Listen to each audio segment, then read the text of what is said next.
जमलेल्या माझ्या सर्व तमाम हिंदू बांधवांनो, भगिनींनो आणि मातांनो,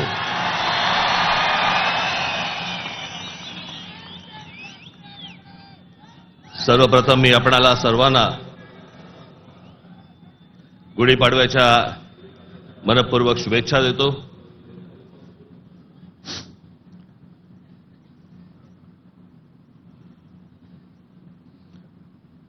हा म्हणे हरलेला पक्ष.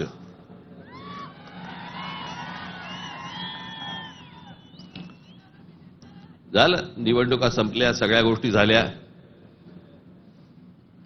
पण आज गेल्या निवडणुकीमध्ये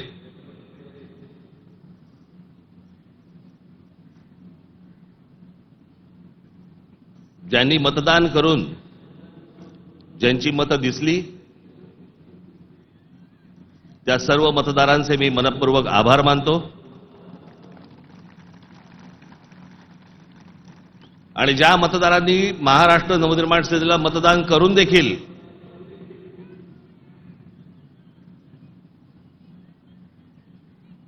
इलेक्ट्रॉनिक मशीनमध्ये ज्यांची मतं दिसली नाहीत त्यांचेही मी आभार मानतो.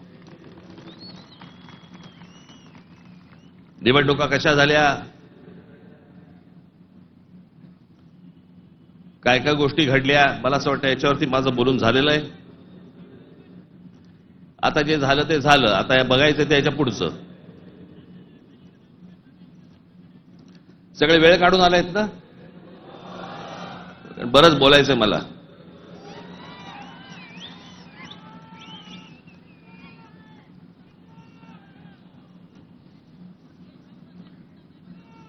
अनेक विषय, निवडणुका झाल्यानंतर अनेक विषय झाले, अनेक विषय बोलले गेले.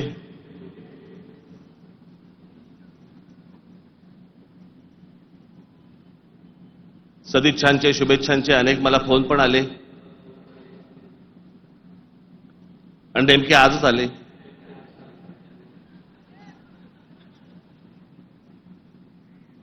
आज का आले याचे अर्थ मला समजतात,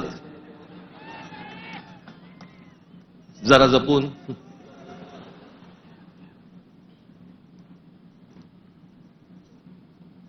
पण गेले काही दिवस ज्या काही घटना घडल्या, मला असं वाटतं काही गोष्टींचं तुम्हाला सांगणं खूप आवश्यक आहे, गरजेचं आहे.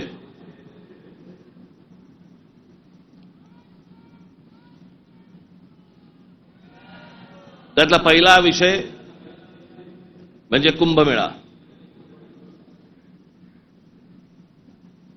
मी त्याशी म्हटल्याप्रमाणे ते आमच्या बाळा नांदगावकरांनी पाणी आणलं आणि मग मी त्याला सांगितलं पिणार नाही मी.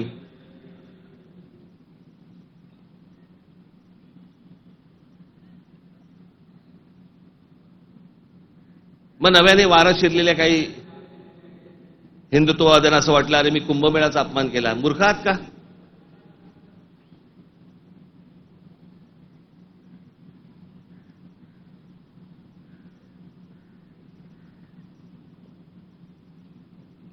ते आमचे नयन कदम जाऊन आले तिकडे.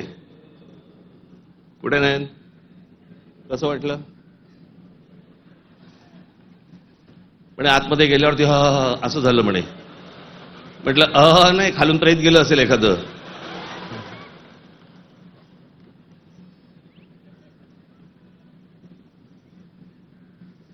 आपल्या देशामधल्या नद्यांची जी अत्यंत भीषण अवस्था आहे,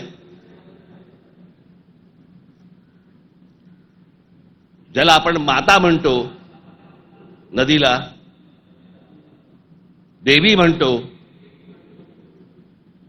त्या नद्यांकडे आपल्या राज्यकर्त्यांचा, आज नाही, आजचे राज्यकर्ते नाहीत, गेल्या अनेक वर्षांपासूनचे, मला आजही आठवतंय, गंगा साफ करावी असं पहिलं बोलणारी जे कोणी व्यक्ती मला आठवते, मला राजकारणातली, ती म्हणजे स्वर्गीय राजीव गांधी.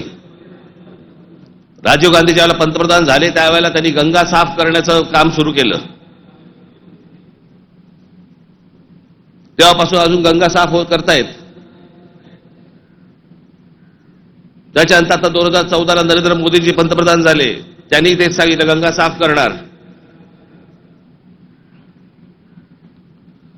आपल्याकडच्या देशांमधल्या नद्यांची अशी अवस्था आहे की त्याच्यामध्ये पाणी पिणं तर लांबची गोष्ट, तुम्ही आंघोळ केली म्हणजे मी माझ्याकडे आत्ता काही उत्तरेतले लोक येऊन गेले मध्ये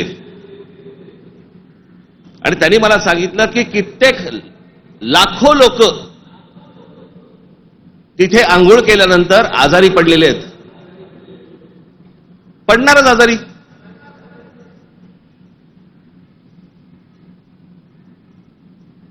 त्या गंगेवरची काय परिस्थिती आहे.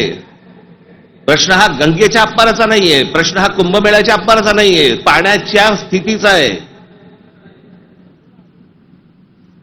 की पाणी कशा प्रकारचं पाणी तिकडे असतं होतं आणि ते अजूनही थांबवलं जात नाही. त्या गोष्टी खरं तर वेगळ्या ठिकाणी तुम्ही जागा देऊ शकता.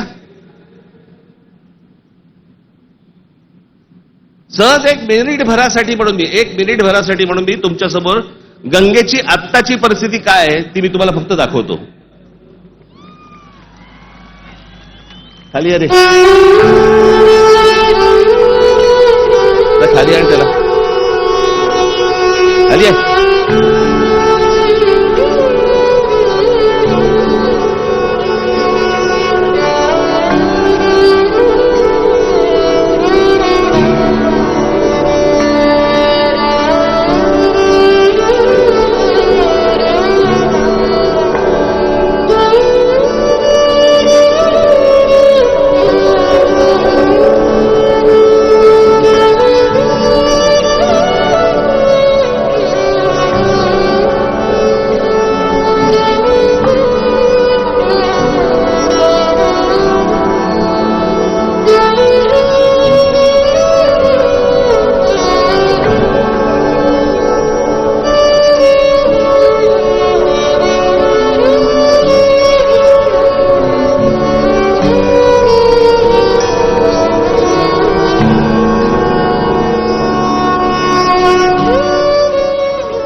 ही गंगेची परिस्थिती आहे.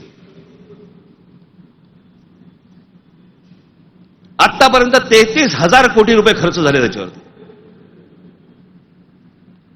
तुम्ही आता तो महंत बघितला ज्याला बोटीतनं तसाच्या तसाच टाकून दिला.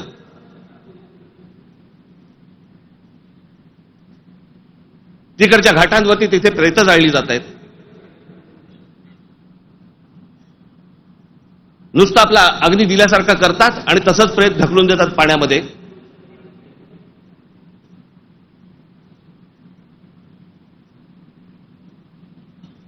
हा कोणता धर्म.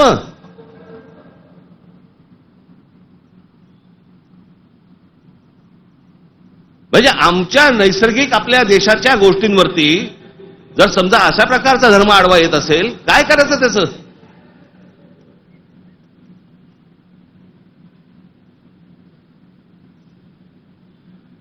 आपल्या गोष्टींमध्ये आपण सुधारणा नको का करायला.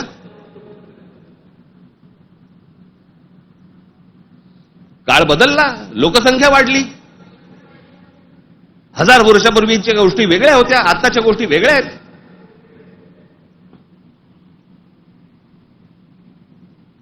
हेच सगळे विधी आटपण्यासाठी म्हणून त्याच इथे वेगळ्या एका घाटावरती एखादी जागा करता येत नाही का.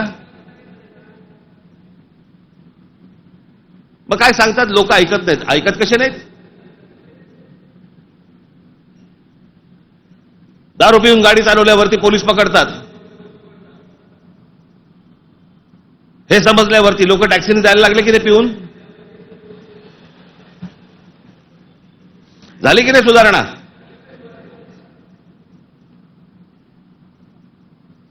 आपल्या नद्या स्वच्छ राहिल्या पाहिजेत.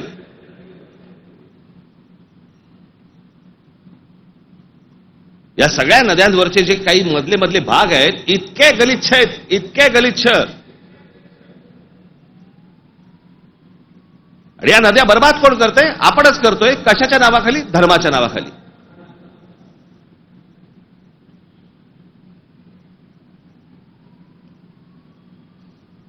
प्रत्येकाला आपापला धर्म प्यारा असतो. प्रत्येकाने आपापल्या धर्मामध्ये सुधारणा केल्या पाहिजेत. मी ज्या वेळेला हे गंगेवरचं ज्यावेळेला मी पाहत होतो सगळ्या गोष्टी मला कळेना हे कसं काय चाललंय.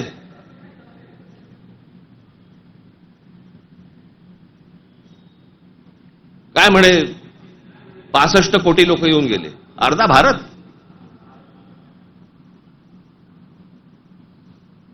चला त्यातले आपण 5 लाख आपण पकडूया, व्हीव्हीआयपी आणि व्हीव्हीआयपी.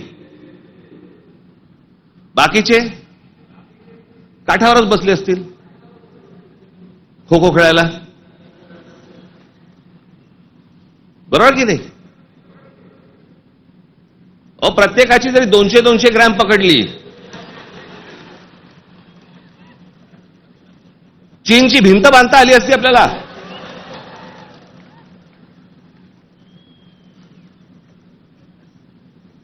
तर तेही कुठे गेलं?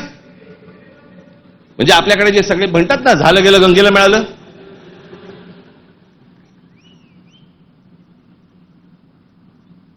महाराष्ट्रामधली देखील आज नद्यांची परिस्थिती हेच. आमच्या कोकणामधली सावित्री नदी घ्या, सगळं केमिकलने भरली आहे. मी आता आणलंय इथे तुमच्यासाठी.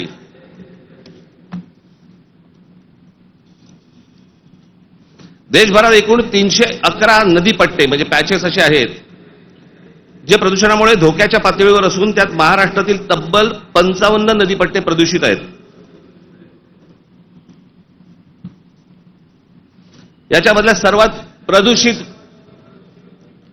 असलेल्या नद्या, सर्वात प्रदूषित म्हणजे उल्हास नदी, मिठी नदी, मुळामुठा, सावित्री, भीमा, पवना, कान्हा, तापी, गिरणा, कुंडलिका, दारणा, इंद्रायणी, नीरा, वैनगंगा, चंद्रभागा, मुचकुंडा, घोड, तितूर, रंगवली, वर्धा, कृष्णा, पाताळगंगा, सूर्या, वाघूर, ढोरणा या नद्या पात्रांमध्ये पाणी हे अत्यंत वाईट आहे. हे माझा रिपोर्ट नाही आहे.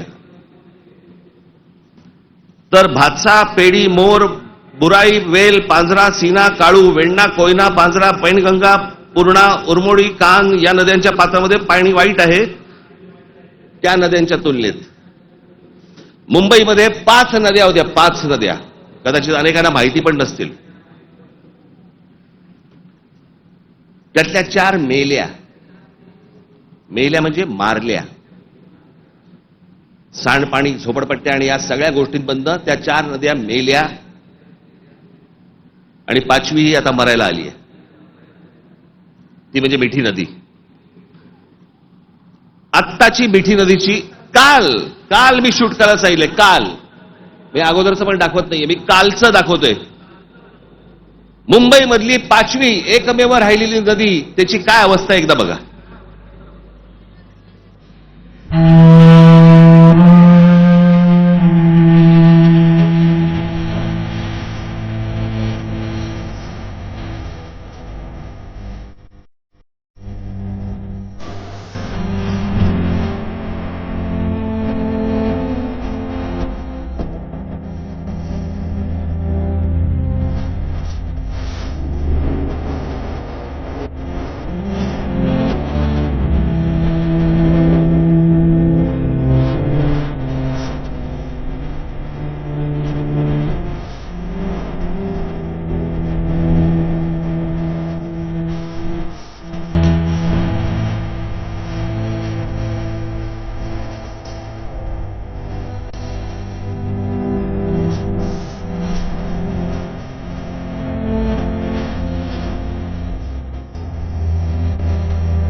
ही नदी आहे आपली.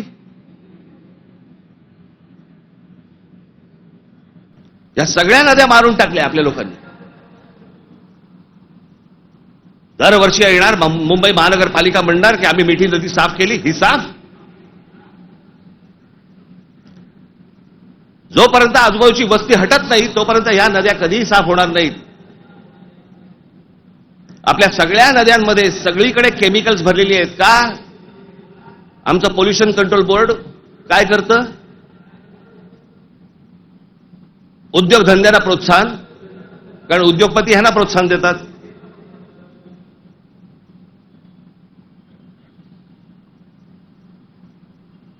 जे जे म्हणून आपल्याकडचे नैसर्गिक स्रोत आहेत आपण ते बंद करायचे. आणि त्याच्यानंतर त्याच्यावरती बोलल्यानंतर तुमचा धर्म आडवा येणार.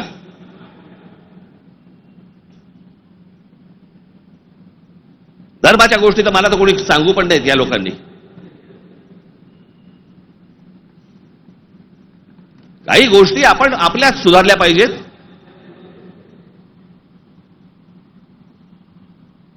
मी मागे हा एकदा विषय बोललो होतो. तो विषय बोलल्यानंतर मी एकदा नांदेडला होतो. नांदेडच्या गुरुद्वारामधले जे तिकडचे जे काय म्हणतात त्यांना, आता मला त्यांना काय म्हणतात मला माहिती नाही. आपल्या भाषेत सांगायचं म्हणजे काय, तिकडचे गुरुजी असतील. आणि त्यांनी मला सांगितलं की आपने जो कहा वो बहुत ठीक कहा. काय म्हणालो तुम्ही?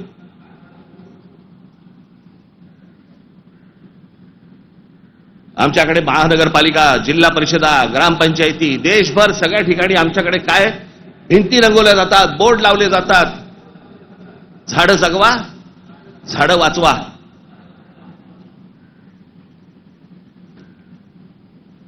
आणि आमच्याकडे देशामध्ये आपल्या हिंदूंचे अंतिम संस्कार, अंत्यविधी हे लाकडावरती होतात. कुठून येतं लाकूड? लाकूड येणार कुठून? या देशातली जंगलतोड झाल्याशिवाय लाकूड येणारच नाही.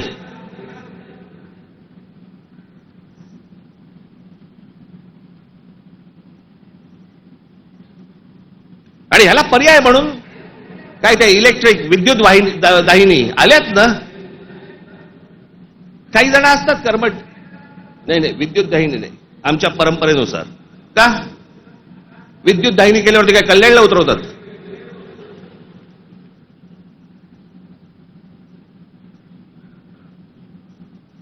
देशभर विद्युत दाहिन्या झाल्या पाहिजेत. त्या विद्युत दाहिन्या झाल्या तर लाकूड लागणार नाही. लाकूड लागणार नाही मग जंगल राहतील. आमचे पंतप्रधान नरेंद्र मोदी मागे एकदा जंगलात गेले होते फिरायला, कोणतरी एका परदेशी माणसाबरोबर. म्हणजे आमच्या पंतप्रधानांना जंगलांची आवड आहे.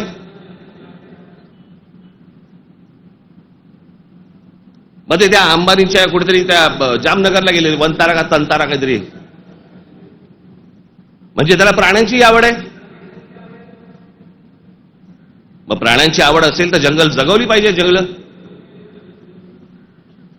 हे आपलं मुंबईचं नॅशनल पार्क आहे ना, हे नॅशनल पार्क संजय गांधी राष्ट्रीय उद्यान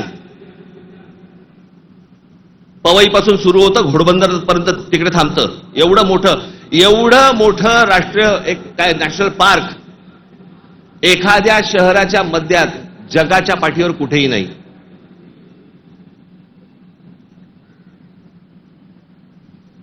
आपण आमचे मूळ विषयच आपण विसरलेलो आहोत.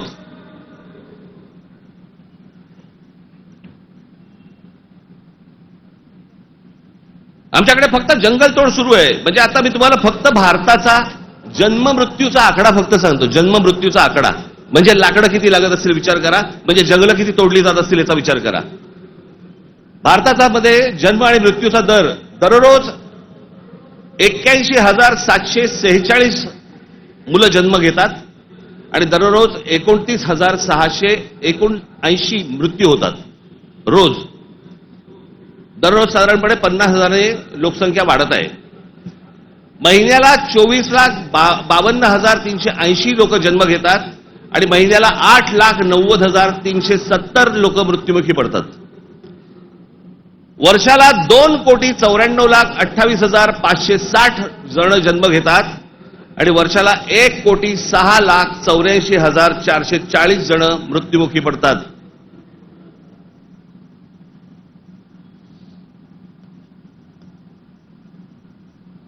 आपण एका बाजूनी बोंबलायचं, आमच्याकडे दुष्काळ पडलाय, आमच्याकडे पाणी नाही. मराठवाड्यातल्या अनेक ठिकाणी 7-7 दिवस पाणी येत नाही. भारतामधल्या अनेक जिल्ह्यांमध्ये तिथे पाणी येत नाही. आम्ही पाणी येत नाही, सगळ्या गोष्टी होत नाही म्हणून बोंबलत बसायचं आणि आपणच ऱ्हास करायचा या गोष्टींचा. मूळ विषयांकडे आमचं लक्षच नाही. सगळे विषय भरकटवले जातात. आमच्याकडे कोण येतो? आम्हाला पाय जंगलांची पडली नाही, पाण्याची पडली नाही, कशाची पडली नाही, आम्हाला पडली औरंगजेबाची. तो बसला एकटा द्राक्ष खात. आणि आम्ही भांडतोय.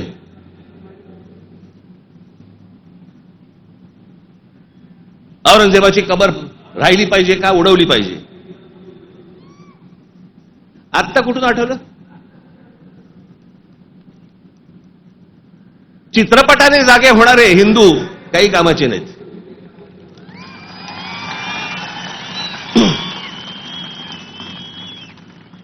काही कामाचे नाहीत. चित्रपट थिएटरमधनं उतरला की हे उतरले.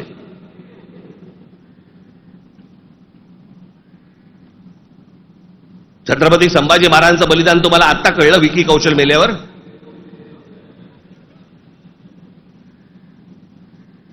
अक्षय खन्ना औरंगजेब बनून आल्यावर तुम्हाला औरंगजेब कळायला लागला?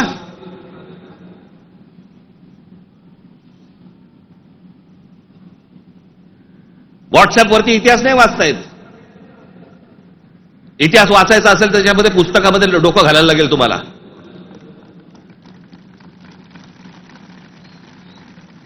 कोणीही बडबडायला लागले हल्ली इतिहासावरती. विधानसभेत पण बोलतात.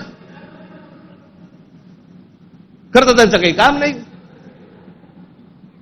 औरंगजेबावरती बोलतायत.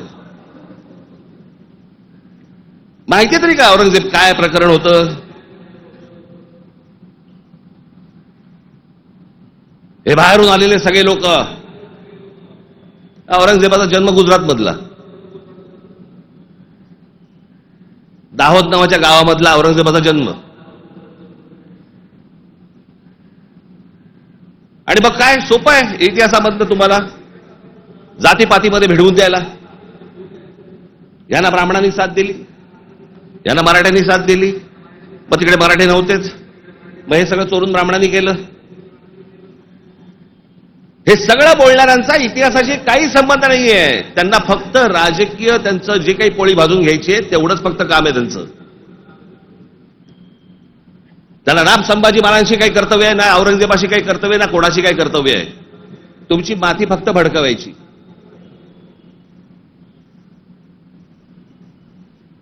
कसल्या इतिहास बोलतोय आपण? अहो, इतिहासाच्या पानात खोलवर गेलात ना, सगळ्या अपेक्षांची आणि कल्पनांची आणि भावनांची सगळी भांडी ठळाठळ फुटतील.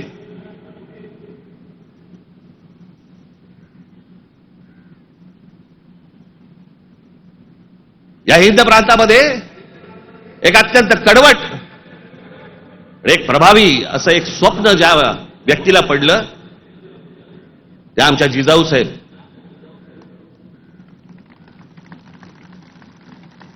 हे त्यांचं स्वप्न त्यांचे वडील असल्यापासून त्या बघत होत्या. त्यांना समजत नव्हतं हे काय चाललंय.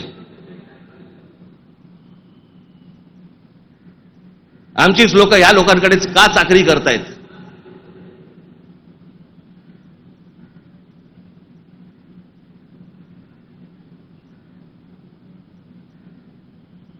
आणि छत्रपती शिवाजी महाराज म्हणजे या हिंद प्रांतावरती केलेला एक संस्कार आहे. तो एक चमत्कार आहे. ती एक विलक्षण घटना आहे.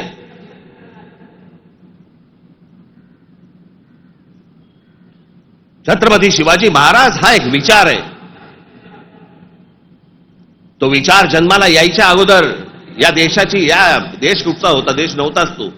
या हिंद प्रांताची काय अवस्था होती, काय परिस्थिती होती?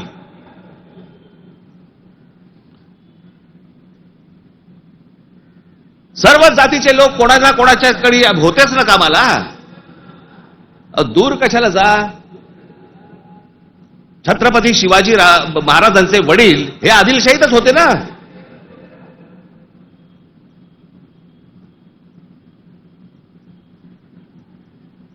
त्याच्यानंतर ते निजामशाहीत गेले ना.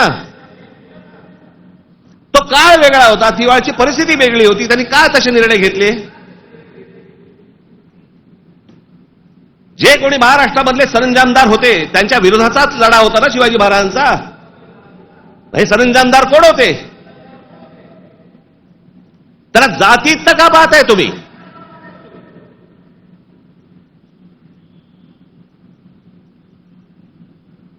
अफजल खानाचा वकील हा कोणी कुलकर्णी नावाचा होता,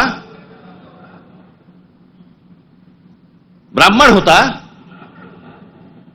अफजल खानाची बोलणी करायला गेलेला छत्रपती शिवाजी महाराजांचा वकील देखील ब्राह्मणच होता.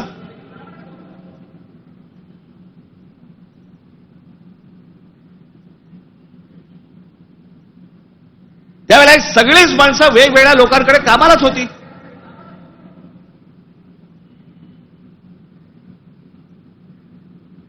इतिहासातली प्रत्येक गोष्ट काही कागदावरती लिहिलेली नाहीये. त्या वेळेला त्या परिस्थितीत काय निर्णय घेतले असतील आपल्याला काय माहिती. 300-400 वर्षापूर्वीचा इतिहास, त्याच्यावरती आम्ही आज भांडतोय जातीत.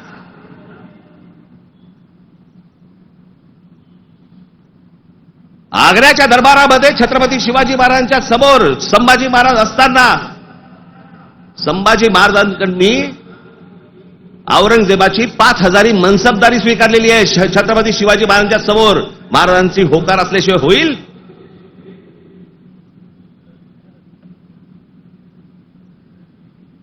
पण आता दरबारात अडकलोय, स्वीकारण्याशिवाय पर्याय नाही. आता स्वीकारू, नंतरचं नंतर बघू. राजकारण असतं ते. परिस्थिती काय, त्या परिस्थितीमध्ये कोणते निर्णय घ्यावे लागतात, काय परिस्थिती असते, आपण पाहणार आहोत का नाही. कशा अंगाने इतिहास पाहायचा असतो हे आपण कधी बघणार आहोत की नाही.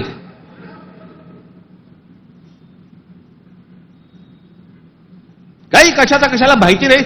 छत्रपती शिवाजी महाराजांसाठी औरंगजेबाचा जो माणूस आला होता, मिर्झा राजे जयसिंग राजपूत, हिंदू होता ना.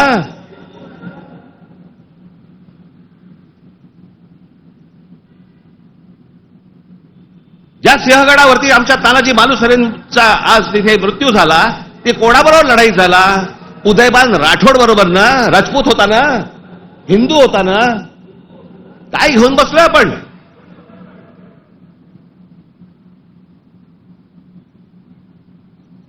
कोणत्या काळात जगतो आहोत आपण.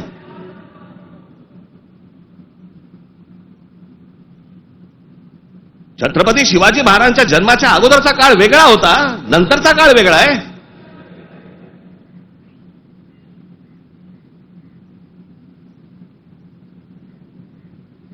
मी अनेकदा माझ्या भाषणांमध्ये मी सांगितलेलं आहे, परत एकदा सांगतो, औरंगजेब विषय निघालाय म्हणून.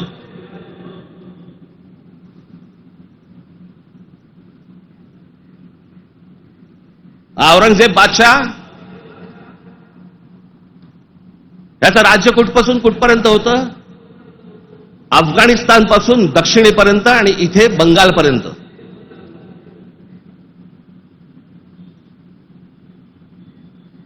छत्रपती शिवाजी महाराज ज्यावेळेला आग्र्यावरनं निघाले, सुटले, महाराष्ट्र जेव्हा आले, त्याच्यानंतर राज्याभिषेक झाला 74 साली आणि 1680 साली महाराजांचा मृत्यू झाला, निधन झालं त्यांचं.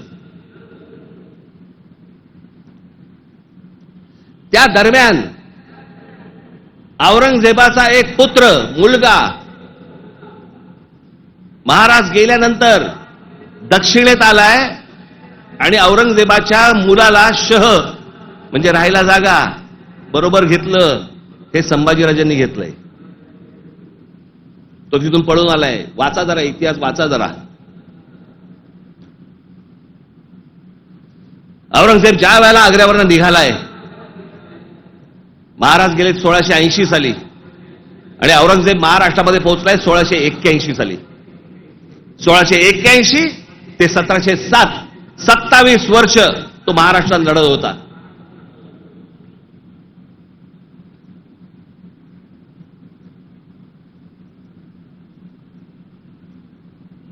आमच्या संभाजी राजांबरोबर लढला. त्याला क्रूर पद्धतीने मारलं. राजाराम महाराज लढले, संताजी धनाजी लढले आणि आमच्या तारा राणी साहेब लढल्या.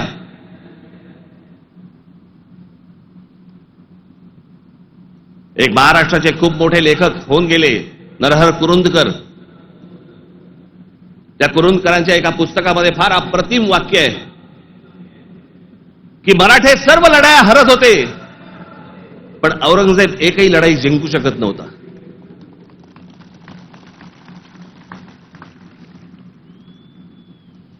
याचं कारण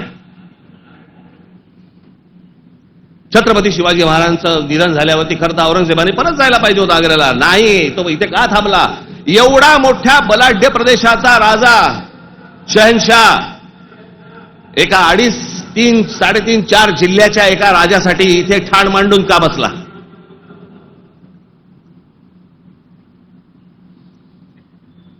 त्याला माहिती होतं छत्रपती शिवाजी महाराजांचं निधन झालंय, मग का ठाण मांडून बसला होता? शिवाजी महाराज तर गेले होते, त्याला शिवाजी नावाचा विचार मारायचा होता, जो त्याला जमला नाही. सगळे प्रयत्न केले, सर्व प्रयत्न केले आणि इथे शेवटी मेला. जगाच्या इतिहासामध्ये औरंगजेब वाचला जातो, अभ्यास केला जातो त्याचा, पण ज्या वेळेला त्याचा अभ्यास केला जातो त्यावेळेला जगभरातल्या लोकांना कळतं की तो काय करायला गेला होता आणि कसा मेला. तिथे छत्रपती शिवाजी महाराजांचं नाव येतं जगभरामध्ये. जी कबर आहे ना, जी सजवलेली काढून टाका, कबर नुसती दिसली पाहिजे आणि तिथे एक मोठा बोर्ड लावा, आम्हा मराठ्यांना संपवायला आलेला औरंगजेब इथे आम्ही गाडला गेला.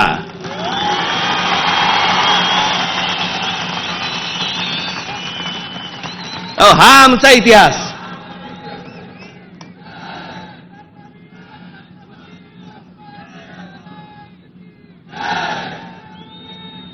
अफजल खान ज्या वेळेला इथे आला, इतिहास कशासाठी वाचायचा? इतिहासातनं बोध घेण्यासाठी वाचायचा.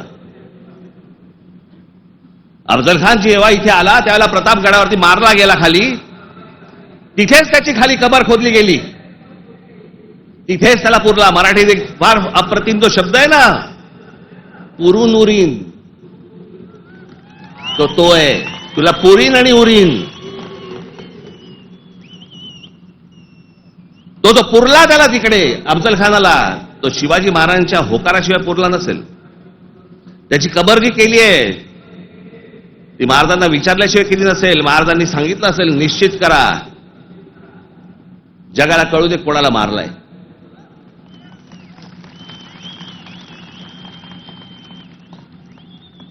आपण ज्या मराठ्यांनी महाराष्ट्राने ज्यांना ज्यांना गाडले त्यांची प्रतीकं नेस्तनाबूत करून चालणार नाही, ती जगाला दाखवली पाहिजेत, आम्ही यांना गाडलंय.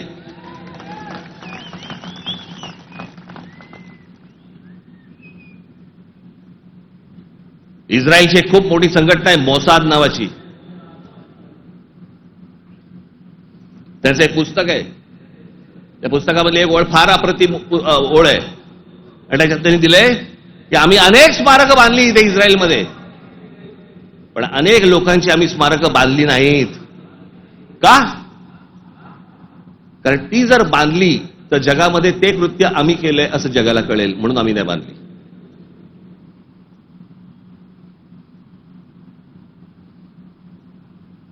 असा विचार ते करतात. आणि आम्ही कोणाला गाडले हे आम्ही जगाला दाखवायचं नाही. खरं तर शाळेतल्या लहान लहान मुलांच्या तिकडे ट्रिप घेऊन गेल्या पाहिजेत, बसेस भरून घेऊन गेल्या पाहिजेत आणि लहान मुलांना सांगितलं पाहिजे, बाळांनो, महाराजांनी याला गाडला, हा आपल्यावर आला होता, हा आपल्या धर्मावर उलटला होता, हा आमची मंदिरं पाडत होता, हा आमच्या बहिणींची आबरू लुटत होता, याला आम्ही गाडला. नाही तर पुढच्या पिढ्यांना आम्ही काय इतिहास सांगणार आहोत?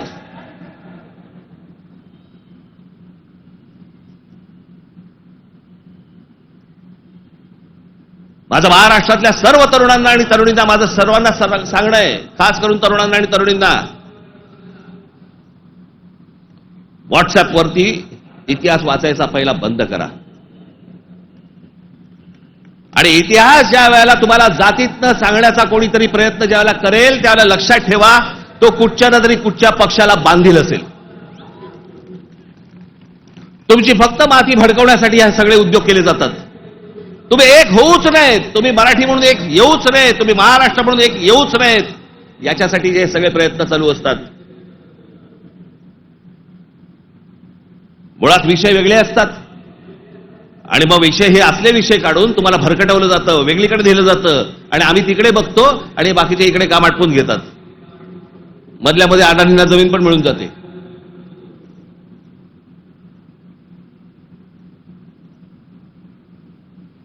मुंबईचा विमानतळ दिला अदानीला, मग अजून कुठचा नवी मुंबईचा दिला अदानीला, मग आता पालघरचा दिला अदानीला, मग तिकडचं बंद दिला अदानीला.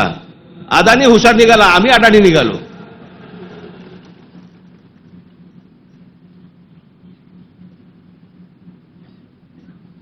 कित्येक गोष्टी आहेत ज्या विधानसभेमध्ये बोलल्या जाऊ नयेत. लाडकी बहीणचं काय झालं?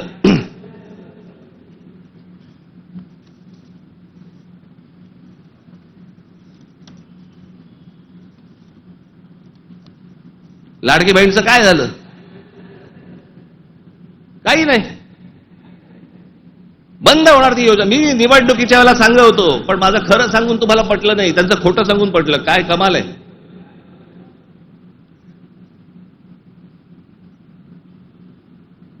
ज्या महत्वाचे जे विषय आहेत, या सगळ्या महत्वाच्या विषयांकडे आपण दुर्लक्ष करायचं आणि दुर्लक्ष करून आम्ही कुठे भरकटायचं, कुठे चालले आमचा. विधानसभेमध्ये चर्चा कशावरती? औरंगजेबावर.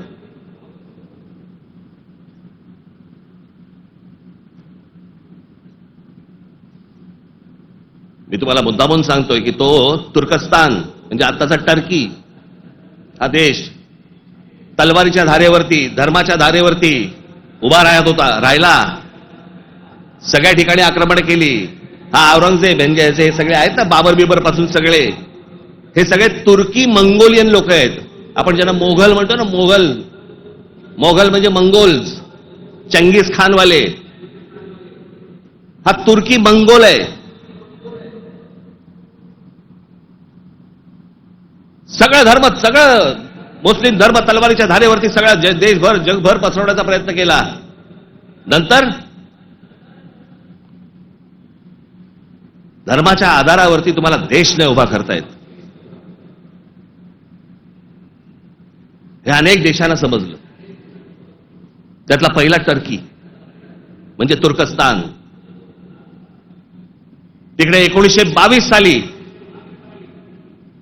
त्यांच्या पंतप्रधान काय प्रेसिडेंट जो काय असतो तो, त्याच्यावरती केमाल पाशा नावाचा माणूस आला आणि केमाल पाशाने सगळं अख्खं तुर्कस्तानचं चित्र अख्खं पालटून टाकलं. 1938 साली मला असं वाटतं ते गेले. त्याच्यानंतर जी लोक आली तिथे इस्लाम आता म्हणण्यापुरता आहे तिथे, पण तो आता भाग दक्षिण युरोप म्हणतात त्याला, दक्षिण युरोप. तिकडची परिस्थिती, तिकडची अवस्था जर समजा तुम्ही बघितलीत, म्हणजे त्या सगळ्या ठिकाणी मशिदी आहेत, सगळ्या गोष्टी आहेत, पण तुम्हाला रस्त्यावरती धर्म दिसत नाही. कारण त्याच्या लक्षात आलं की धर्मामुळे देशाची प्रगती होणार नाही. त्याने काय काय प्रकार केले? केमाल पाशाने राज्यघटनेत तुर्कीला धर्मनिरपेक्ष राष्ट्र म्हणून घोषित केलं. इस्लामला राज्य धर्माचा दर्जा काढून टाकला. शरिया कायदे रद्द करून स्विस सिव्हिल कोडवर आधारित नवीन कायदा लागू केला. त्याच्यानंतर अरबी लिपीऐवजी लॅटिन लिपी स्वीकारली. फ्रेंच फेज टोपी त्यांची जी होती त्याच्यावर बंदी आणि पाश्चिमात्य पोशाखांना प्रोत्साहन दिलं. मशिदींमधील अरबी प्रार्थनांना तुर्की भाषेत बदललं. आता सध्याचे टर्कीचे सध्याचे अध्यक्ष एर्दोगन यांनी मवाळ इस्लाम स्वीकारला वगैरे सोडा, टर्कीला दरवर्षी टुरिझम म्हणून किती लोक भेट देतात? 5 कोटी लोक भेट देतात. वर्षाला साधारणपणे $400 बिलियन त्यांचं उत्पन्न होतं, निर्माण होतं. हे देश सगळे त्याच्यातनं बाहेर पडतायत आणि आम्ही धर्मांधतेकडे जातोय. धर्म प्रत्येकाने जोपासला पाहिजे उंबरठ्याच्या आत. आणि त्यांनी जर समजा बाकीच्यांनी जर समजा धर्म रस्त्यावरती आणला तर मग काय आम्ही बुलडोजर फिरू? मी ज्यावेळेला सांगितलं होतं हे सगळे लाऊडस्पीकर बंद करा मशिदींवरचे, ऐकलं नाही. माझ्या 17,000 महाराष्ट्र सैनिकांवरती केसेस टाकल्या. आणि आता परवा दिवशी आमच्या महाराष्ट्र राज्याचे मुख्यमंत्री देवेंद्र फडणवीस म्हणतात की आम्ही त्यांना सांगितलेलं आहे रात्री 10 ते सकाळी 6 भोंगे वाजणार नाहीत. अहो तेव्हा वाजतच नाहीत. प्रश्न आहे सकाळी 6 ते संध्याकाळी रात्री 10. या लाऊडस्पीकरचा, सततच्या लाऊडस्पीकरचा लोकांना त्रास होतो. तुमचे काही सण बिण असतील तर आपण समजू शकतो, पण सरकार म्हणून कोणतंही पाऊल न उचललं. पाऊल कोणी उचललं? उत्तर प्रदेशने उचललं, योगींनी उचललं. त्यांनी सगळ्यावरचे लाऊडस्पीकर बंद केले. आपण इथे घोषणा केली लाऊडस्पीकर त्यांनी बंद केले. आमच्या इकडे तसंच चालू आहे.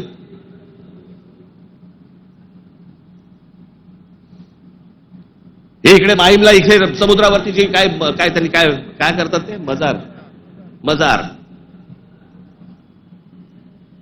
बोलल्यावरती रात्रीच्या रात्री काढून टाकली गेली. आतमध्ये काय? आतमध्ये पोकळ काहीच नव्हतं.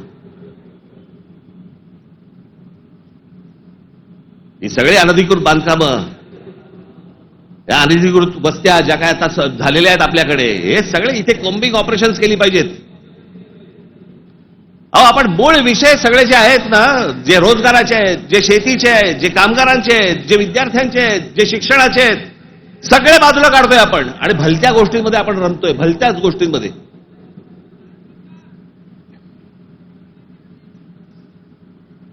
आज त्या बीडला जे झालं,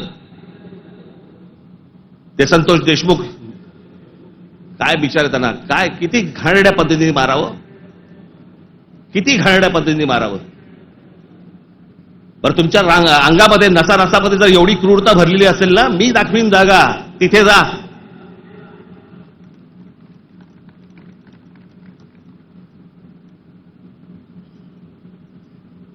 पण हे सगळं झालं कशातनं? त्या विंडमिल, तिकडची ऍश, तो तिकडचा जो काय प्रकल्प, त्याच्यातनं निर्माण होणारी जी काही ती राख आहे. म्हणजे मी आजपर्यंत ऐकलं होतं की राखेमधनं फिनिक्स पक्षी उभारी घेतो. आमच्या बीडमध्ये राखेतनं गुंड तयार होतात.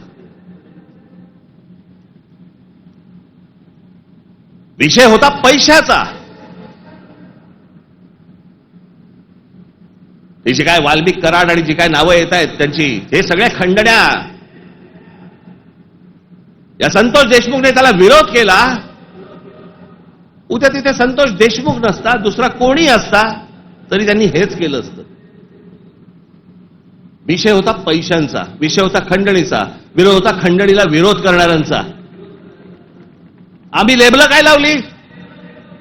वंजाराने मराठ्याला मारलं. त्याच्यात वंजारांचा काय संबंध आणि मराठ्यांचा काय संबंध? कशात गुंतून पडतोय आपण? पण तुम्हाला गुंतवलं जातंय. हे राजकीय पक्ष तुम्हाला गुंतवतायत त्याच्यामध्ये, त्याच्याबद्दलच गुंतून राहा. आमच्या मुलांच्या शिक्षणाचा विचार करू नका, विषय आणू नका. आमच्याकडे रोज शेतकरी आत्महत्या करतायत. आता दिवसाला 7 आत्महत्या होतात दिवसाला शेतकऱ्यांच्या. पाहू नका. आमच्याकडे रोजगार निर्माण होत नाहीये, लक्ष देऊ नका त्याच्याकडे. असंख्य मुलं आणि मुली मराठवाडा सोडून पुण्याकडे येत आहेत. दुर्लक्ष करा त्या गोष्टींकडे. आम्ही कशात अडकवलंय त्यांना? सगळ्यांना जातीपातीमध्ये अडकवलेलं आहे. कोणी जातीचं भलं केलेलं नाहीये आणि कोणी जातीच्या माणसाचं भलं केलेलं नाहीये. या महाराष्ट्रामध्ये संयुक्त महाराष्ट्र झाल्यानंतर गेली इतकी वर्ष या महाराष्ट्राच्या सत्तेमध्ये जास्तीत जास्त आमदार आणि जास्तीत जास्त मंत्री आणि जास्तीत जास्त मुख्यमंत्री मराठा समाजाचे होते.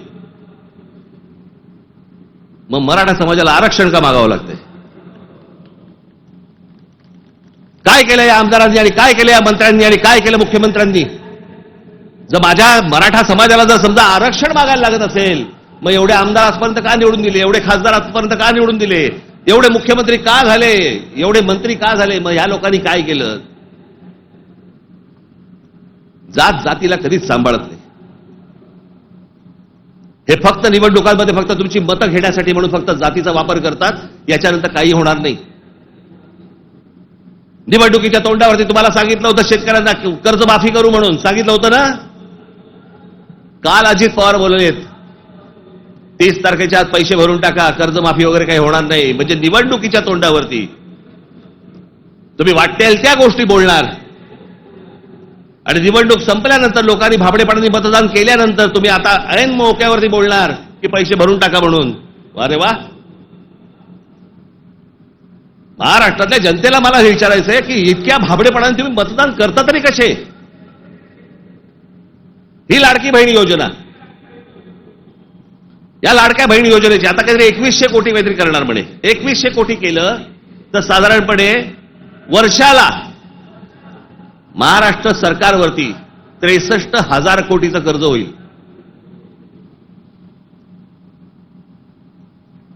म्हणजे साधारणपणे 5 वर्षाचे काढा तुम्ही किती होतात. 3-3.5-4 लाख कोटी होतात. हे फक्त वाटण्यात. ते वाटू शकत नाहीत. सरकारकडे पैसे नाहीत. ही योजना बंद होणार. अहो, कर्ज काढून दिवाळी साजरी करायला सांगितले कोणी? जे मूळ प्रश्न आहेत, जे रोजगाराचे प्रश्न आहेत, माझ्या महाराष्ट्रामधल्या माझ्या मराठी मुला मुलींना नोकऱ्यांचे प्रश्न आहेत, ते सोडवा. आस्थापना येत आहेत आणि तुम्ही बाहेरच्या लोकांना भरताय कंत्राटी कामगार म्हणून. माझ्या महाराष्ट्रामधल्या मुलांना कळत नाहीये, मुलींना कळत नाहीये, कारण आम्ही गुंतवलेत कशात? आम्ही जातीत गुंतवलेत. मारामाऱ्या करा, डोकी फोडा, व्हॉट्सअपवरती जातीत शिव्या घाला, हे उद्योग आमचे सगळे सुरू आहेत. मूळ प्रश्नाकडे आहे कोणाचं लक्ष? खरं तर मूळ प्रश्नांवरती तुम्ही सरकारला धारेवर धरलं पाहिजे, मंत्र्यांना धारेवर धरलं पाहिजेत. निवडणुकीच्या तोंडावरती ज्या ज्या प्रकारची तुम्हाला आश्वासनं दिली त्या गोष्टी तुम्ही विचारल्या पाहिजेत. पण मुळात आपलंच लक्ष जर समजा नसेल तर बाकीच्यांचं फावणारच आहे.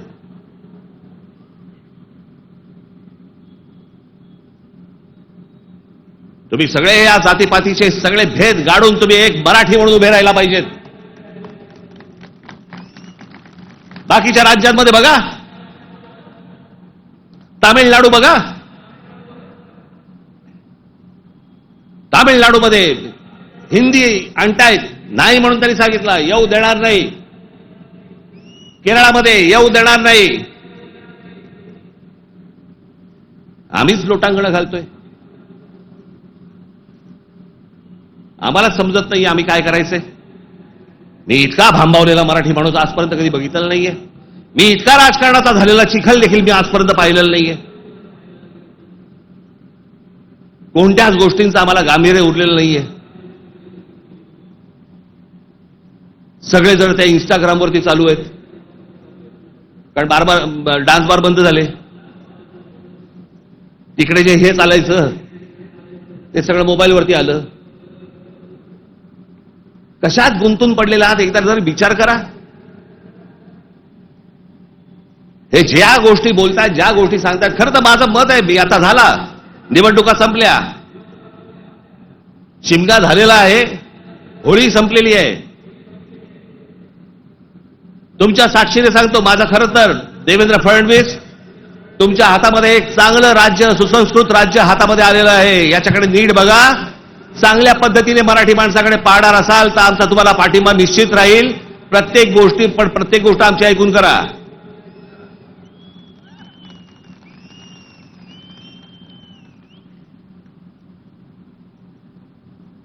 महाराष्ट्र आसुसलेला आहे. आता उन्हाळा आहे, आता पाण्याचे प्रश्न सुरू होतील.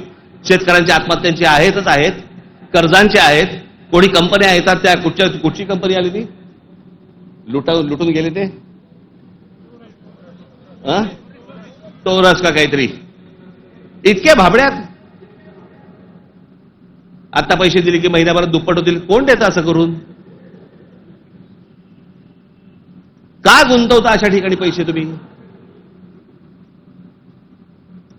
पण या सगळ्या ह्याच्यामध्ये मी तुम्हाला दोष देणार नाही. ही जी असुरक्षितता जी आलेली आहे ना, आर्थिक असुरक्षितता आलेली आहे, वैचारिक असुरक्षितता आलेली आहे, मंदिरांच्या बाहेर रांगा लागल्या आहेत. जे बुवा बिवा जे काय आता सध्या नवीन आले सगळेजण, त्यांच्याकडे रांगा लागल्या आहेत. लोक भक्तीने जात आहेत, भावनेने जात आहेत, अडकून पडतायत. ठीक आहे, पण चांगल्या गोष्टीत तरी पडतायत.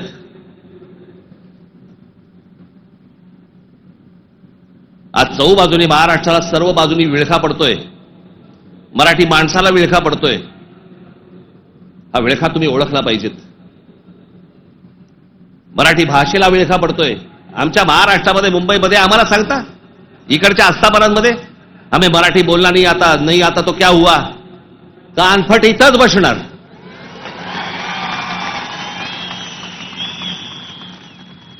फालतू देश बीस सांगायचं नाही आम्हाला. प्रत्येक राज्याची एक राजभाषा आहे, त्या राजभाषेचा सन्मान हा प्रत्येक राज्यामध्ये राखला गेला पाहिजे. महाराष्ट्रामध्ये, मुंबईमध्ये मराठीचा मान हा राखला गेलाच पाहिजे प्रत्येक आस्थापनेत. या महाराष्ट्रामधल्या उद्यापासून तयारीला लागा. महाराष्ट्रातल्या प्रत्येक बँकेत मराठी वापरली जाते की नाही पहिले चेक करा. प्रत्येक बँकेत, प्रत्येक आस्थापनेत तुम्ही मराठी म्हणून सगळेजण कडवटपणे उभे राहायला पाहिजेत.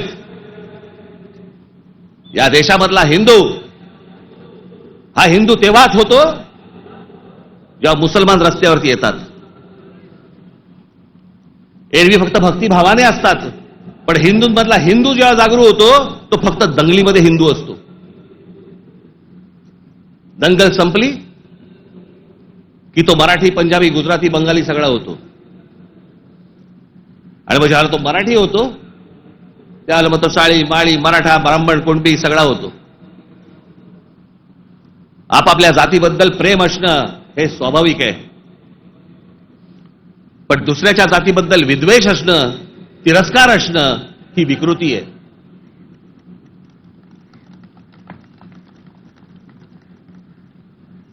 आज सगळे राजकीय पक्ष बाकीचे आज केंद्रातले असतील, पूर्वीपासून चालू आहे, काँग्रेस असल्यापासून सुरू आहे. या सर्व प्रश्नांकडे तुमचं गांभीर्याने लक्ष असलं पाहिजे. मी आज फक्त तुम्हाला एक गोष्ट वाचून दाखवणार आहे. 1966 साली शिवसेनेच्या जन्माच्या वेळेला माझ्या आजोबांनी एक पुस्तक लिहिलं होतं. बघा, 1966 सालची गोष्ट बोलते मी तुम्हाला. 1966 माझ्या आजोबांनी एक पुस्तक लिहिलं होतं. मी ते लवकरच मी ते रिप्रिंट करून तुमच्या पुढे आणणार आहे. मी त्या पुस्तकाचं नाव होतं ऊठ मराठ्या ऊठ. ते पुस्तक आपण सर्वांनी जरूर वाचलं पाहिजे. त्या पुस्तकातला एक फक्त बायना मी तुम्हाला एक फक्त गोष्ट वाचून दाखवतो, आणि ही गोष्ट मला असं वाटतं सर्वांनी गांभीर्याने घेतली पाहिजे. या गोष्टींवरती विचार केला पाहिजे. पूर्वीची काँग्रेस असो, नाही तर आताची भाजपा असो, नाही तर अजून येणारी दुसरी कुठचाही केंद्रामधला पक्ष असो किंवा राज्यामधला, मराठी माणसांनी या गोष्टींचा विचार करणं गरजेचं आहे. हे आजोबांनी 66 साली लिहिलंय. तीच गोष्ट आज तंतोतंत आपल्याला लागू पडतेय. ती मी गोष्ट फक्त तुमच्यासमोर वाचून दाखवतो. भाषा म्हणजे काय बोलायचीच नाही, कमाल भाषा. आज महाराष्ट्राचा मराठा आत्मस्वरूपाला पारखा होऊन ना अरत्री ना परत्री, म्हणजे ना इथे ना तिथे, अशा मोहनीय अवस्थेत आहे. त्याचा उज्ज्वल भूतकाळ त्याने चुकूनही आठवू नये. त्याचा उज्ज्वल भूतकाळ, जे मी मगाशी तुम्हाला सांगत होतो ना, इतिहासातल्या चांगल्या गोष्टी, त्याचा उज्ज्वल भूतकाळ त्याने चुकूनही आठवू नये. या धोरणाने त्याच्या त्या इतिहासाची जडणघडण नव्या राजकारणी रंगढंगाला साजेशी बदलण्याचा उद्योग सध्या चालू आहे. काळाच्या कचक्यालाही न जुमानता ग्रंथ दस्तात आणि पिढ्यानपिढ्यांच्या स्मरणात परंपरेने चिरंजीव झालेल्या ठळक ऐतिहासिक घटनांवर ही निरनिराळे बनावट अर्थ बनवण्यात येत आहे. जिकडे पाहावे तिकडे, जे आता चालू आहे, त्या इतिहासाचे वेगवेगळे अर्थ तुम्हाला सांगितले जात आहेत. वेगवेगळ्या गोष्टी सांगितल्या जात आहेत जाती जातींमधनं. त्याच्यामध्ये एक त्यांनी एक उतारा दिलाय. गलबला बुद्धी नासते, नाना निश्चय सांगती, ऐकावे कोणाकोणाचे, बोलत आहे बहुचकी, करंटे मिळाले सर्वही, जो तो बुद्धीचं सांगतो. प्रत्येक जण आपापल्या पद्धतीने काहीतरी सांगत असतो. त्यांची बुद्धिमत्ता तेवढी नसते, पण प्रत्येकाला वाटतं मला व्यक्त व्हायचंय, आणि प्रत्येक जण बुद्धी पाजळत असतो. त्यांच्याकडनं बुद्धी घेऊ नका, चांगली पुस्तकं वाचा, असा समर्थोक्त देखावा दिसत आहे. बुद्धिभेदाच्या या वावटळीत शिक्षितांपासून अशिक्षित मजुरांपर्यंत सारे गुरफटले गेले आहेत. जागृतीचा, उत्थानाचा बोध करील तो जातीयवादी, संकुचित वृत्तीचा, देशद्रोही म्हणून त्याची सर्वत्र निंदा लालसती आणि जाहीर सभातून निषेध करण्यात येतो. कारण स्पष्ट आहे. महाराष्ट्राचा मराठा जागा होऊन आपल्या आत्मस्वरूपाचा शोध घेण्या इतका कदरबाज स्वाभिमानी बनू लागला तर सत्ता स्पर्धेच्या शर्यतीच्या रिंगणात आपल्या पक्षीय घोड्यावर स्वार झालेल्यांचे रिकीबितले पाय लटपटल्याशिवाय राहणार नाहीत. हे जे आज सत्तेचे सगळ्या घोड्यांवर चालू आहे ना, घोड्यांवरती बसलेले आहेत, तुम्ही एक व्हा. तुम्ही एक मराठी म्हणून ताकद ह्यांना सर्वांना दाखवा. नाही ह्यांचे पाय लटलटले तर मला सांगा. पण तुमच्यामध्ये सगळ्यांमध्ये फक्त मतभेद निर्माण करणं, बुद्धिभेद निर्माण करणं आणि त्या बुद्धिभेदातनं ह्यांना फक्त सत्ता राबवायची आहे सगळ्यांना. आज सत्तेवर बसले तेवढंच काय म्हणत मी, सगळेच. म्हणून मला तुम्हाला एवढंच सांगायचं आहे आजच्या या गुढीपाडव्याच्या दिवशी. हा गुढीपाडवा, या गुढीपाडव्याच्या दिवशी तुम्ही हा मराठी नववर्षाचा सण, या मराठी नववर्षाच्या क्षणी तुम्ही सगळ्यांनी, महाराष्ट्रातल्या तमाम माझ्या माता भगिनींनी, माझ्या बंधूंनी, भावांनी, माझ्या बहिणींनी, सगळ्यांनी एकजुटीने मराठीचा नारा द्यावा. आणि ज्या वेळेला ते इतर ज्या वेळेला अंगावर येतील त्यावेळेला आपण हिंदू म्हणून अंगावरती जाऊ. एवढी ताकद आपण आज या ठिकाणी ठेवू. आपण आज या गोष्टींची शपथ घेऊ. आणि पुढच्या सगळ्या येत्या निवडणुका आता लागतील, मला असं वाटतं की ऑक्टोबर नोव्हेंबरला लागतील बहुधा. यांची गॅरंटी नाही, कारण यांचं चाललंय ते बरं चाललंय. एक माणूस धरून बसलेत आयुक्त प्रत्येक ठिकाणचा. त्याच्यामुळे सोपं असतं राजकारण. ज्या वेळेला निवडणुका लागतील तोपर्यंत सगळी बांधणी तुमची पूर्ण झालेली पाहिजे आणि सगळेजण तुम्ही जोरात कामाला लागले पाहिजेत. एवढी फक्त एक इच्छा, आशा, अपेक्षा व्यक्त करतो आणि पुन्हा एकदा गुढीपाडव्याच्या आपल्याला सर्वांना शुभेच्छा देऊन आपली सर्वांची मी तूर्त रजा घेतो. धन्यवाद. जय हिंद, जय महाराष्ट्र.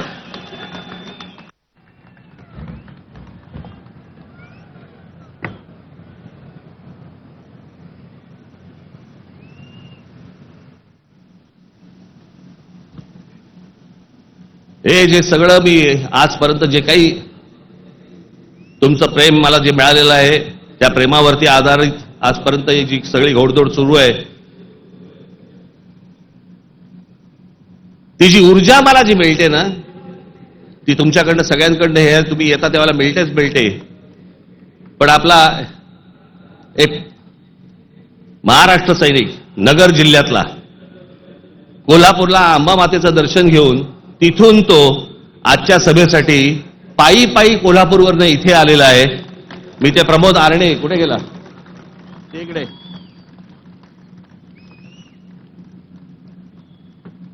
आता बस. हा पायी पायी तिथून आला. तुमच्या सर्वांसाठी तो महालक्ष्मीचं दर्शन घेऊन आलेला आहे आणि मला असं वाटतं की हीच माझी ऊर्जा आहे. धन्यवाद.